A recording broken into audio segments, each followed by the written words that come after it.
Halo rekan-rekan di YouTube. Video kali ini saya akan coba untuk replicate 20 wilderness survival tips, yaitu menggunakan tin kosong sebagai tempat memasak air. Kamu orang boleh cek video link di ruangan description untuk tengok video sebenarnya. Bagi kamu orang yang baru tengok channel saya, jangan lupa tekan button subscribe, like dan share video link ini. Bagus juga kalau kamu orang aktifkan butang notifikasi kepada all agar tidak ketinggalan video-video yang terbaru. Kepada rekan-rekan di YouTube, terima kasih atas sokongan kamu orang. Tanpa buang masa, kita lanjut ke videonya. Pertama kita cari tin kosong yang ada di rumah kita. Jadi di sini saya menggunakan tin sardin yang besar sebab kebanyakan tin minuman yang saya jumpa semua sudah kemek. Tin sardin memang agak keras, so kena guna gergaji untuk potong bahagian yang diperlukan.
Oke, so ini adalah rupa setelah kita siap memotong tin sardin tersebut.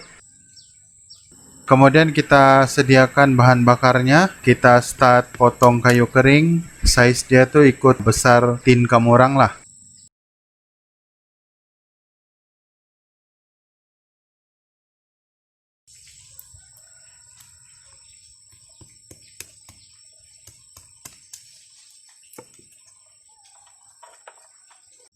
Saya juga guna sabut kelapa dan juga kertas. Kemudian kita masukkan semua bahan bakar tuh ke dalam tin dan mula nyalakan api.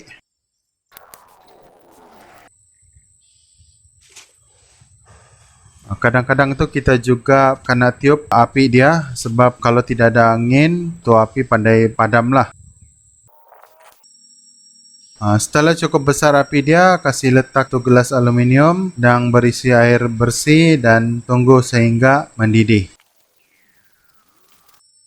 Oke semua, sampai sini saja saya punya video kali ini. Jangan lupa untuk berikan komen kamu orang di ruangan komen. Sampai jumpa di video yang akan datang.